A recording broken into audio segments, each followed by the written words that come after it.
Bonjour à toutes et à tous, bienvenue dans En direct de chez vous, l'émission qui donne la parole au territoire de Charente. Comme vient de vous le dire Denis Charbonnier, nous voici à 22 km au nord-ouest d'Angoulême, à Rouillac, sur la rive droite de la Charente, installés dans la salle du conseil municipal, en direct et en public, afin de découvrir un peu mieux cette ville et ses alentours. Vous me direz peut-être que vous connaissez déjà, car il y a longtemps que vous venez à la très renommée foire le 27 du mois, ou bien que vous participez au Sarabande, que vous fréquentez la mythique salle de spectacle vivant de la Palaine, ou bien encore que vous passez par là pour vous rendre à La Rochelle, et que le clocher octogonal de son église du XIIe et XVe siècle est un des premiers phares sur les terres avant d'apercevoir ceux de la côte. Eh bien oui, mais voilà, venir de temps en temps et connaître vraiment de l'intérieur, ce n'est pas la même histoire. Je vous invite donc maintenant à une plongée de 3/4 d'heure au cœur de la vie de cette commune. Et pour faire ce moment avec vous, j'ai la joie d'accueillir derrière nos micros d'RCF Charente, Monsieur le maire, Michel Traîneau, Monsieur Joël Breton, directeur de la Palaine, Madame Béatrice Monguy, présidente de l'association Loisirs en Pays Rouillaquais, Madame Stéphanie Millet, présidente du Football Club de Rouillac, Monsieur Jean-Claude Rondeau, président de l'Office de tourisme, Monsieur Guy Charrier, président de l'association Insert Air, et merci à vous tous d'avoir répondu présent, de même qu'au public ici présent ce soir. Alors, monsieur le maire, je le disais dans mon introduction, on a beaucoup de raisons de se dire que Rouillac n'est pas une inconnue, mais nous voulons en savoir plus. Un peu de son histoire, cité implantée près d'une voie romaine, mais également ses forces vives et son avenir au milieu des fins bois. Alors, je vous laisse la parole, monsieur Traîneau, pour nous dire un peu plus ce soir ce qu'est Rouillac. Bonsoir. Bonsoir à toutes et à tous. Eh bien, Rouillac, comme vous l'avez dit, est près de la voie romaine, donc il a une très longue histoire, mais je pense que le président de l'Office du tourisme, tout à l'heure, vous en parlera beaucoup mieux que moi, parce qu'il a en charge la promotion un peu du site gallo-romain. Par contre, Rouillac est une nouvelle commune nouvelle. Rouillac s'est enrichi de son mariage avec Plézac et Sonneville en 2016. Et comme la polygamie est autorisée en la matière, nous venons de nous marier avec Gourville au 1er janvier dernier. Donc aujourd'hui, Rouillac compte un peu plus de 3000 habitants, 5500 hectares, beaucoup de vignes forcément, avec de brillantes entreprises installées. Donc une des plus connues, mondialement connues, est Martel. Vous pouvez le dire, voilà. Et sur le site de Rouillac, mais nous avons également d'autres très, très belles entreprises. Vous avez abordé la foire. Alors, il faut que vous sachiez que j'ai retrouvé des traces de la foire aux archives à Angoulême datant de Louis XIII, 1613. Louis XIII ne régnait encore pas, c'était sa mère, Marie de Médicis, qui assurait l'intérim et la régence. Donc vous voyez que cette foire n'est pas récente. Par contre, je ne suis pas capable de vous dire si elle avait déjà lieu le 27. Oui, c'est ce qu'on se disait tout à l'heure. Hein. Vous n'êtes pas sûr de la date, mais en tout cas, la foire existe. Je pense que le 27 daterait à peu près de Napoléon III. Mais je n'en ai pas la certitude. Que puis-je vous dire d'autre? Alors, vous avez abordé aussi le problème... Enfin, le problème, non. Non, c'est vraiment pas un problème. Pourquoi vous dites problème? Alors, est-ce que c'est un lapsus lingué qui nous ouvrirait sur quelque chose de bizarre? Oui, parce que forcément, il me sollicite toujours pour avoir des subventions. Vous en doutez bien. Ah. On va finir l'émission. Donc, oui, l'ouverture de cette salle le 27 a eu lieu il y a maintenant 22 ans. Et depuis 22 ans, la culture a donné une renommée supplémentaire à Rouillac. Bon, alors ça c'est la culture. Alors on en parlera avec Monsieur Joël Breton. D'ailleurs là, la salle du 27, il n'y a pas que la Palaine. Alors, c'est quoi le 27? Il y a plusieurs choses à l'intérieur. Il y a d'abord la médiathèque, médiathèque. Il y a l'école départementale de musique. Il y a la MSAP, Maison des services au public. Et les bureaux de la Palaine, bien, qui sont dans cet établissement. Alors c'est là, après nous serons avec M. Breton qui nous parlera de la Palaine. Si on vient s'installer, à Rouillac, il y a tous les services. Absolument tous les services. Du médecin au pharmacien, en passant par l'épicier. En passant par les impôts. Vous êtes obnubilé par l'argent, non, pas du tout. On dirait que vous avez travaillé dans la banque, peut-être. Ça m'est arrivé dans une vie antérieure. Non, mais il y a absolument, oui, tous les services sur Rouillac pour satisfaire les nouveaux résidents. Alors, je parlais des forces vives, vous en avez un peu évoqué tout à l'heure. C'est quoi? C'est la viticulture, surtout? Alors, bien sûr, c'est la viticulture. La viticulture, traditionnellement, connaissait des hauts et des bas. Et on doit dire que depuis une douzaine d'années ou une quinzaine d'années, c'est une progression constante, sans crise. Ce que le monde viticole n'avait jamais connu jusqu'à maintenant. Et dans un monde en pleine crise. Et dans un monde en pleine crise. Mais comme c'est un produit de luxe et qu'apparemment, les gens qui ont les moyens de s'offrir du luxe n'ont pas de soucis, donc Rouillac est privilégié dans ce domaine. Bien. Et vous insistez donc à partir de ce bassin de population et d'activité sur la partie historique quand même. Donc, puisqu'on a parlé de la voie romaine, on en parlera peut-être tout à l'heure. Alors, j'ai un grand regret, c'est que le théâtre des Bouchons ne soit pas sur Rouillac, mais je n'y peux rien. Peut-être qu'un jour, Rouillac aura la possibilité. Comme vous dites que vous êtes polygame, si ça se trouve, vous allez encore vous marier une nouvelle fois. Tout ça pour recevoir le théâtre. Le théâtre gallo-romain des Bouchons. Mais je vous préviens, ils vont vous demander des subventions. Certainement.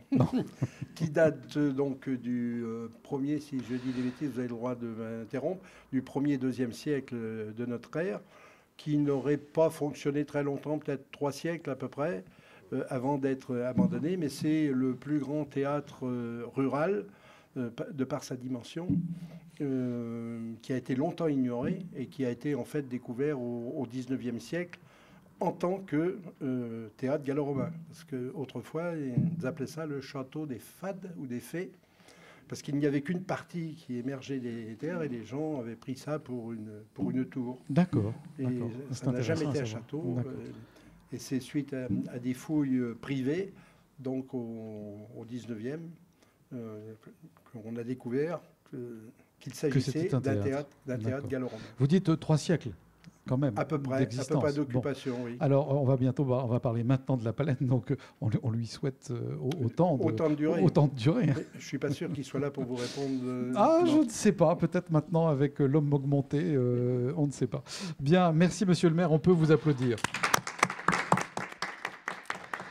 Alors, parmi donc justement les personnes dont on entend parler en Charente et bien au-delà, il y a Monsieur Joël Breton, le directeur de la salle de spectacle vivant La Palaine, incontournable sur le département, notamment par la richesse de sa programmation artistique, mais pas que, puisque la culture est comme un ferment dans la pâte pour la dynamisation, vous le disiez Monsieur le maire, la partie culture d'un territoire. Alors bonsoir Monsieur Breton. Bonsoir. Pourriez-vous nous dresser un portrait de cet endroit dont vous avez la responsabilité sous l'égide d'une association? Je vais commencer par dire que l'augmentation, elle est bien quand on parle de subventions, mais pour ce qui est des hommes, c'est une autre histoire. Oui, la Palaine, effectivement, est connue sur le territoire départemental et régional pour sa programmation, puisqu'on a une grande salle et qu'à ce titre, on peut accueillir pas mal de têtes d'affiche. Tikenjaf à Colly dans quelques jours, entre autres. Mais ça, c'est le haut de l'iceberg. C'est ce qui se voit. En réalité, on fait beaucoup d'autres choses que je vais détailler un petit peu. Déjà, on accompagne énormément de compagnies en création.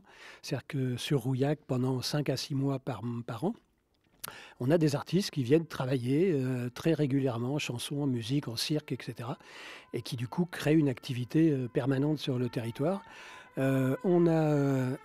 C'est comme ça, il y a des accidents des fois, il y a des sirènes, c'est pas très grave. On entend la sirène des pompiers, mais c'est pas bien grave. Les micros ne captent pas. En tous les cas, pour nous, c'est pas grave, on n'est pas dans l'accident.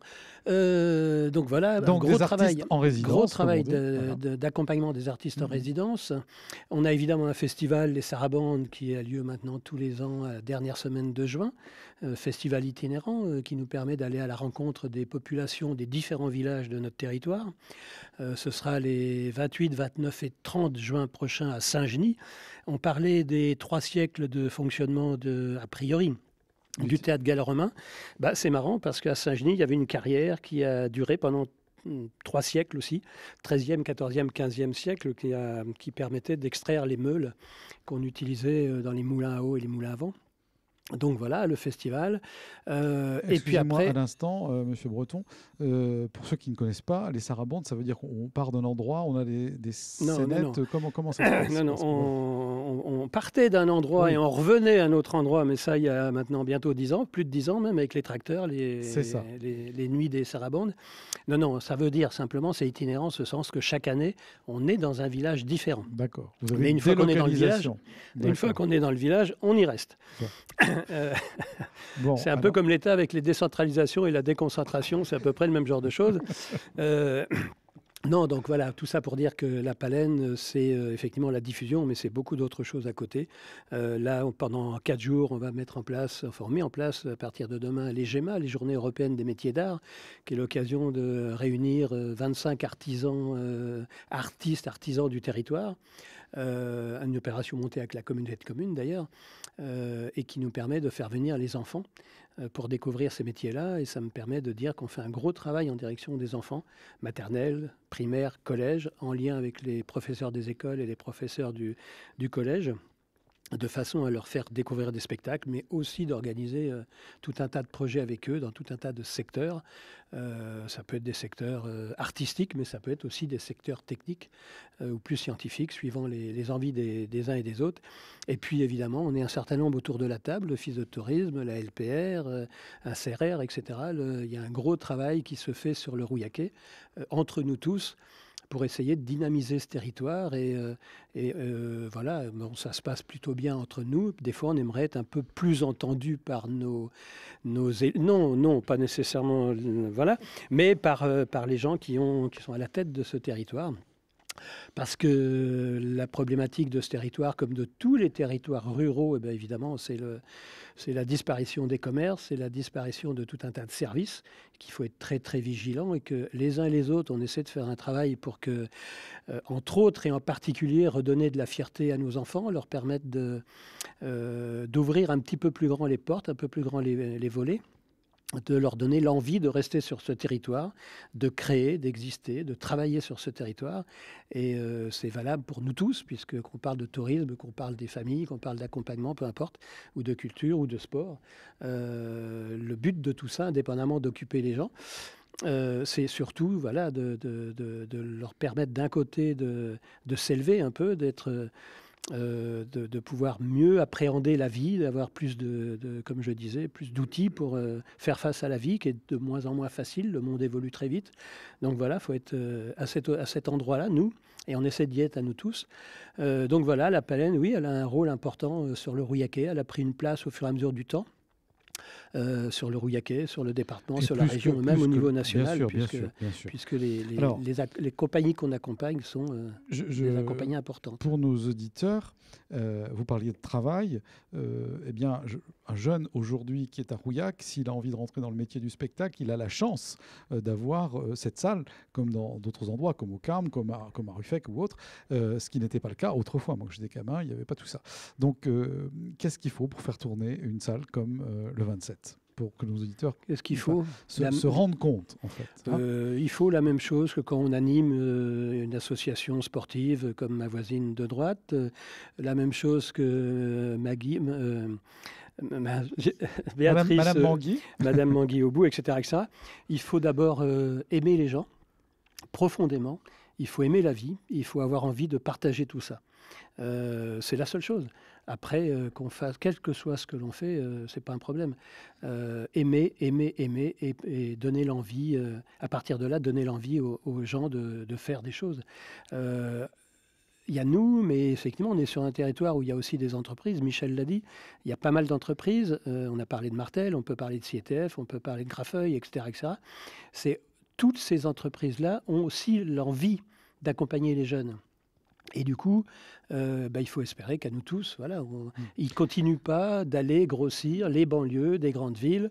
Je rentre de Bordeaux, c'est juste la folie totale. Voilà, ils seront de toute façon bien plus heureux ici que d'aller dans les grandes métropoles. C'est intéressant ce que vous dites. Alors ma question, c'était plutôt, il y a des techniciens. J'avais bien compris la question. Voilà, c'était ça. Alors qu'ils aiment les gens, ça j'en suis sûr. Mais voilà, c'est tout un ensemble de gens qui travaillent avec vous. Bien sûr, mais là aussi, Béatrice va dire la même chose. Etc. On accueille énormément de gens, de jeunes depuis la troisième, voire des plus jeunes, qui viennent en stage pour découvrir, et puis ensuite ils sont en fac ou en IUT, puis on les accueille aussi, et etc. Et puis voilà, notre travail, il est de leur faire découvrir les différents métiers. Et il y en a beaucoup, parce qu'on peut parler de technicien très vite ou parler d'artiste, mais il y a aussi tous les autres métiers. On peut être comptable dans ce milieu-là, il y a plein de nouveaux métiers, mais globalement, dans la vie, il y a plein de métiers il n'y a pas que d'être au cul d'un tracteur, etc. Il y a des dizaines et des dizaines de métiers à découvrir. Et c'est vrai qu'être sur un territoire où il y a cette offre culturelle dans sa globalité, le sport, etc., je mets le tout, où il y a cette offre, cette pluralité de l'offre, c'est une chance inouïe pour les enfants. Sinon, on se souvient quand on était gamin, il n'y avait pas grand-chose quand on est à la LPR avec tout ce qu'ils offrent, etc. C'est autant de choses que l'on peut découvrir. C'est juste magique, quoi.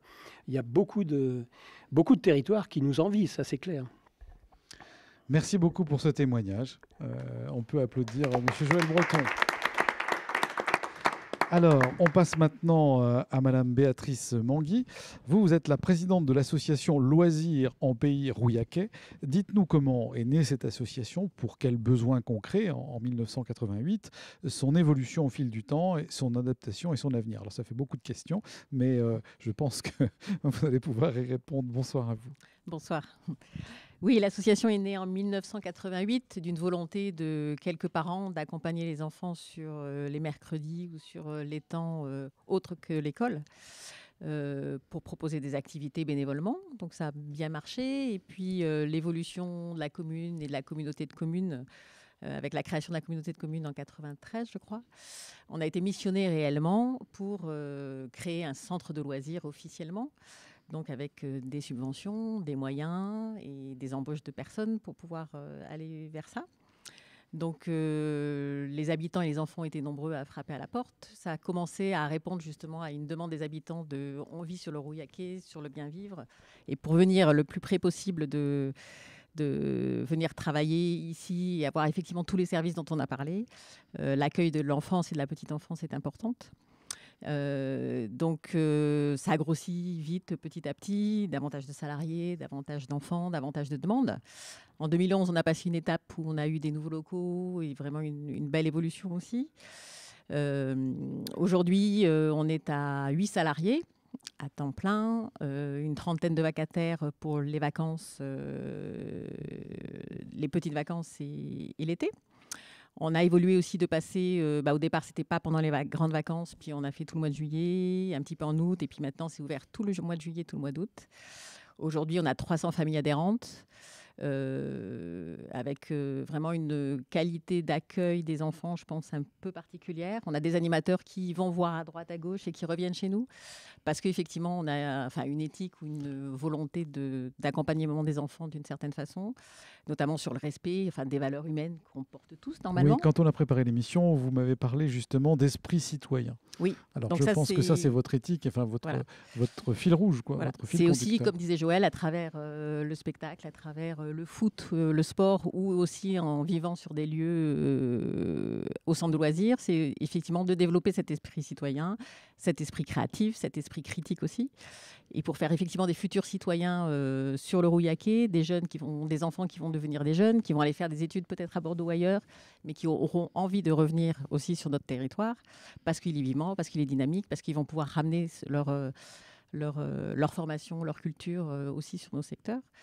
Et on a des évolutions de personnes, effectivement, dans nos animateurs, qui ont été enfants chez nous, qui sont passés animateurs, qui sont passés directeurs, qui sont allés se former ailleurs et qui reviennent. Et ça, effectivement, on est assez fiers, entre guillemets, de ça, parce que ça démontre effectivement cette attitude. Alors, il y a le centre de loisirs, donc 3-11 ans pour les enfants, et puis le local jeune pour les adolescents, jusqu'à 11, 15, 17. Mais il y a aussi une halte garderie depuis janvier 2016. Donc ça, c'est un accueil occasionnel des enfants sur des temps courts. qui complètent les demandes les assistantes maternelles. Voilà, mais c'est vraiment un accueil court pour les enfants, pour que les parents puissent aller chercher du travail, pour qu'ils puissent prendre Ça du fait temps. le tampon, ça fait le Voilà, tampon. ça fait un Ah, ça tampon. fait le tampon. C'est aussi un premier lieu de socialisation, souvent, aussi, quand on est gardé par les parents avant de passer à l'école.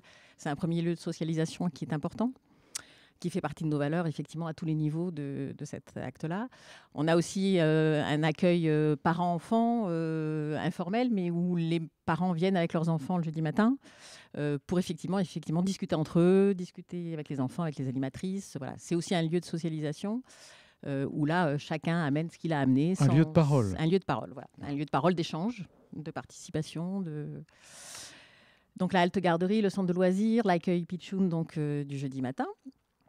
Et puis, dans cette belle évolution, aujourd'hui, dans l'avenir, nous avons différents agréments pour faire fonctionner tout ça, notamment un agrément CAF, la Caisse d'allocation familiale, la MSA au niveau agricole, le département sociale agricole, oui, d'accord. Voilà, le département aussi, et puis nos élus, donc la communauté de communes, et puis la mairie de Rouillac, aussi avec la mise à disposition d'un certain locaux complémentaires, puisqu'on est déjà les trois, donc l'école maternelle, le gymnase de l'école primaire, voilà, tout ça qui est hyper important et qui justement dans un état d'esprit de faire vivre le Rouillaquais, aussi cette mutualisation de mise à disposition des locaux, des moyens, des fluides.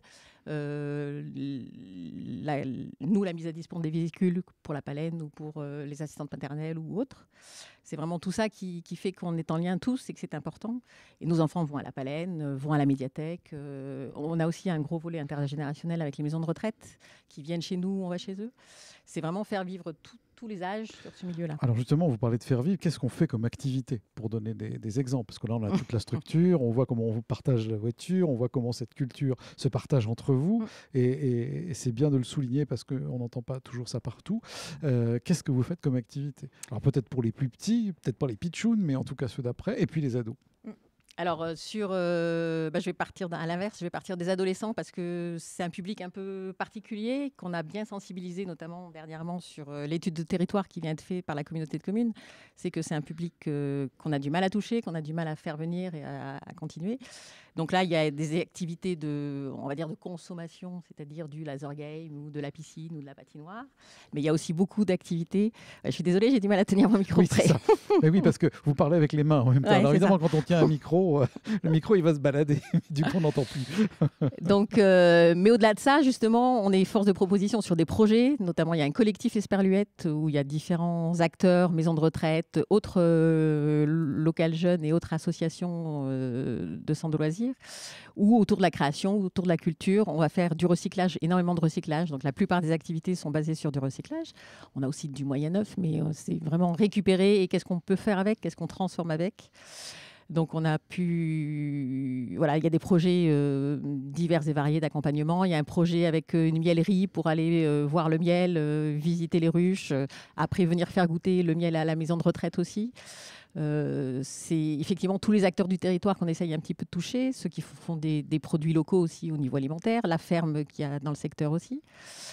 Sur les activités plus concrètes au quotidien, c'est les jeux collectifs, c'est les jeux créatifs, c'est fabriquer des grands jeux aussi qu'après on peut mettre en location aussi pour l'association des parents d'élèves, pour des mamans ou des familles qui veulent faire des anniversaires. Voilà, il y a un petit peu tout ça qui est en lien et qui se fait au quotidien. Donc les ados, les primaires, c'est beaucoup autour de ça. C'est aussi des temps calmes aussi, apprendre aussi à se poser, apprendre à se reposer, à réfléchir, à être force de proposition. Autour de la cuisine et du repas aussi, on a la chance d'avoir une cuisinière propre à nos services qui est partagée aussi avec la Palenne sur leur temps à eux. Et dans un respect des circuits courts, donc produit le boucher du coin, le poissonnier qui vient dans le secteur, les produits locaux en légumes au maximum. Et du coup, les enfants, comment ils aiment ça, comment ils participent à ça, comment on se sert à table, comment on respecte les autres. Et puis les plus petits, voilà, c'est toujours autour de ça, beaucoup de motricité. On a la chance d'avoir un grand jardin, d'avoir un grand parc. Et du coup, ce parc-là nous permet pas mal de choses. On a eu la chance aussi d'être financé par la Fondation Agir du Crédit Agricole qui nous a permis de mettre des jeux extérieurs et la CAF aussi en partie qui peut nous permettre de mettre des jeux extérieurs pour les plus petits. voilà, tout ça, c'est cette vie au quotidien. Bien, monsieur le maire, vous vouliez dire quelque chose? Oui, c'était plutôt très général. Ça concernait la communauté de communes, parce qu'on a parlé de la commune de Rouillac, mais Rouillac n'est pas isolé dans Bien, un c'est bien de le territoire rappeler. inconnu. Oui. En fait, Avec tous vos nous mariages. sommes simplement la plus grosse commune d'une communauté de communes qui, lors de sa création, comprenait 20 communes et qui aujourd'hui, suite à différents mariages, parce qu'il n'y a pas que nous qui nous marions, on n'en a plus que 13. Et D'accord. pour une population d'environ 10 500 habitants. D'accord. Donc je crois qu'il était bon de Ça le préciser. oui, voilà, ça donne une idée. Et pourquoi tous ces services se sont nourris, j'allais dire, Tout à fait. aussi d'un public. Et parfait.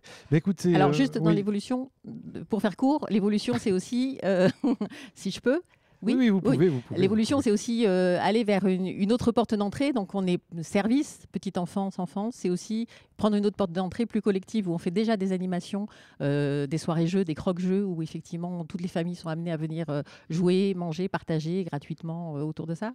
Des animations sorties famille aussi qu'on fait en lien avec la MDS, la Maison des Solidarités pour les plus démunis. Et du coup devenir espace, on a un agrément CAF depuis récemment, agrément espace de vie sociale.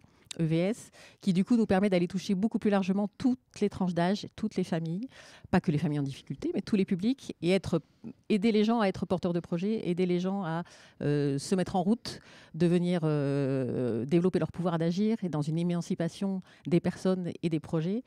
Et ça devient, voilà, c'est un mini-centre social rural, on va dire, mais c'est pas dans le centre, c'est vraiment dans l'optique de c'est ouvert à tous, et on peut être là, au lieu d'être que animateur, ben on vous accompagne, et puis on vous laisse prendre la main, on vous laisse faire, on vous donne les outils, les structures, les moyens, et après on vous lâche pour que vous soyez créateur de ça. Il y a une belle expérience là-dessus, c'est la course de savon fou de Vaurouillac, où on a été porteur de la dimension pendant 9 ans. Et puis, nous, l'évolution nous disait, on ne peut plus porter ça. Et du coup, la commune s'est remise en route, les conseillers municipaux, les différentes associations qui étaient un petit peu en sommeil, tout le monde s'est remis en route pour dire, si nous, on veut la garder, on veut la poursuivre. Et du coup, ils sont autonomes. Donc, on vient les aider en relais, mais en tant que bénévoles.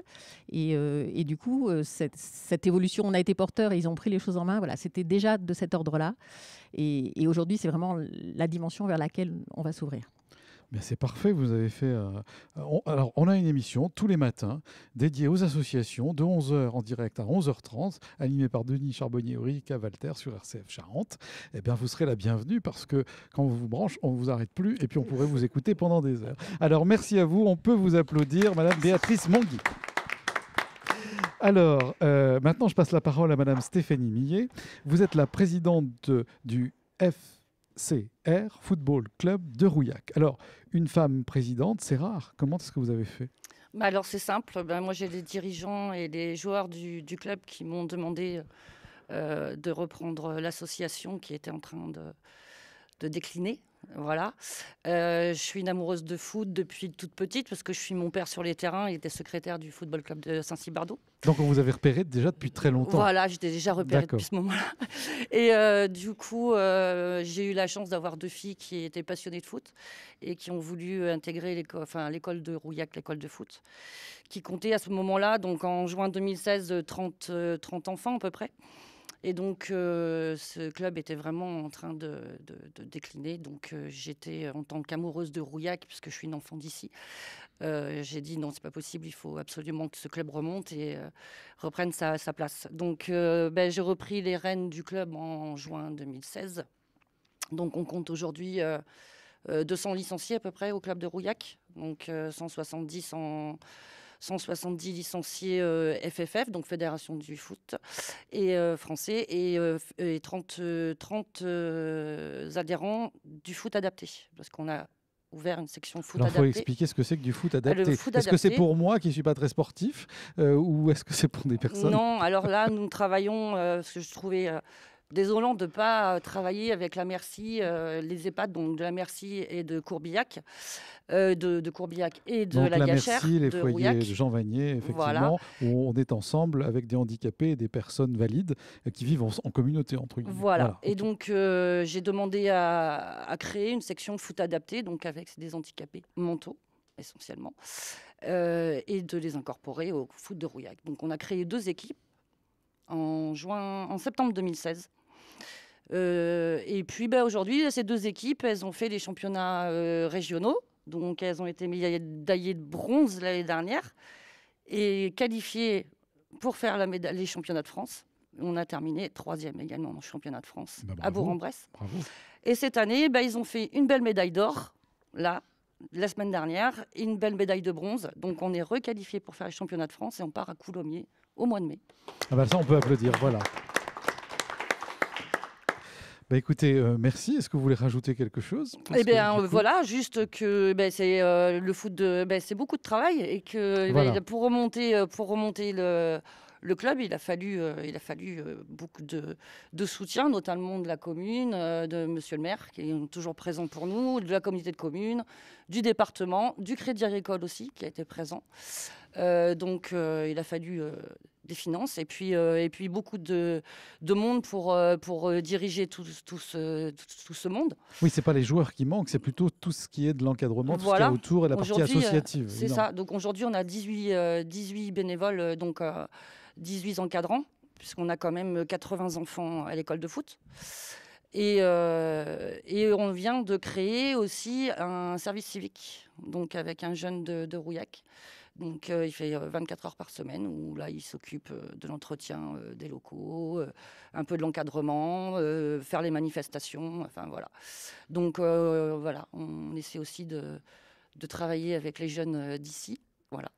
Merci beaucoup pour ce joli témoignage, Stéphanie Millet, donc présidente du Football Club de Rouillac. Alors, maintenant, je vais passer la parole à monsieur Jean-Claude Rondeau. Vous êtes le président de l'Office de tourisme. Pourriez-vous nous rappeler dans un premier temps, même brièvement, qu'est-ce que c'est qu'un office de tourisme et à quoi sert-il? C'est une question. Tout le monde devrait trouver la réponse parce que où que vous alliez, la première chose à faire, c'est d'aller dans l'office du tourisme de la ville. C'est ce que vous m'avez dit en préparant l'émission. Voilà, quand on ne sait pas où aller dans une ville, on va direct là, vous avez tout. À l'office de tourisme. Vous avez les spectacles, vous avez les chemins de randonnée, vous avez des vélos en location, vous avez des conférences, vous aurez tout. Donc la première chose à faire, aller dans l'office de tourisme. Alors celui de Rouillac ressemble à tous les offices de tourisme. Bien sûr, nous avons une activité de promotion du territoire, soit par les chambres d'hôtes, soit par les gîtes, soit par les commerçants, les artisans, les artistes aussi, puisque nous exposons aussi des œuvres d'artistes du coin. Voilà. Nous avons des produits locaux, du miel, des savons à base de lait d'ânesse. Bon, je ne sais pas, j'ai essayé, ça donne rien de vraiment fantastique. Hein. Pour effacer les rides, c'est pas terrible. Ah bon, mais ça n'a pas fait pour effacer les rides, c'est pour vous rendre la peau plus douce. Moi, j'étais resté à Cléopâtre, en train de se baigner dans du... Mais vous n'avez pas essayé encore la baignoire de lait d'ânesse. Bon, enfin, voilà, bon. L'Office du tourisme remplit ce rôle-là, c'est-à-dire que nous avons énormément de passages. Nous avons bien sûr un site internet. Ce site internet est intéressant puisque maintenant nous faisons partie de Infiniment Charente, c'est-à-dire le regroupement entre la Charente-Maritime et la Charente intérieure, on va dire. Et ça nous donne une lecture, une lisibilité plutôt, plus intéressante et plus importante parce que chaque fois que nous mettons un message local, ce message est dans tous les offices de tourisme, alors de Charente et de Charente-Maritime, mais en même temps, il est transmis sur tous les offices de tourisme de France. C'est-à-dire qu'on peut directement avoir tous les renseignements sur la Palenne, sur la LPR, sur voilà, les différentes choses. Alors, c'est un gros travail de mise sur le net, mais nous doublons systématiquement chaque mois d'un espèce de fascicule, alors qui existe en papier, mais qui existe aussi sur le net, où tout ce qui est à faire sur le territoire, donc sur le Rouillaquais, ou à voir, est là-dedans. Donc, chaque mois, le premier du mois, vous avez... Alors, bien sûr, quand vous êtes abonné, quand vous avez laissé vos adresses net Voilà, vous les recevez directement, mais vous pouvez cliquer sur Office du tourisme du Rouillaquet, où que vous soyez, et vous verrez que tous les spectacles de la Palaine, le cinéma, les visites, les agriculteurs qui vous reçoivent, tout est indiqué. Donc ça, c'est peut-être un plus que nous avons, que je n'ai pas trouvé dans beaucoup de villes. Si, je l'ai trouvé à Uzès. Donc voilà, Uzès, il faisait ça. On voit que vous avez étudié la question. Ah ben oui. Oui, quand vous devenez... Bon, j'ai été longtemps dans l'ombre de l'Office du tourisme, parmi les bénévoles.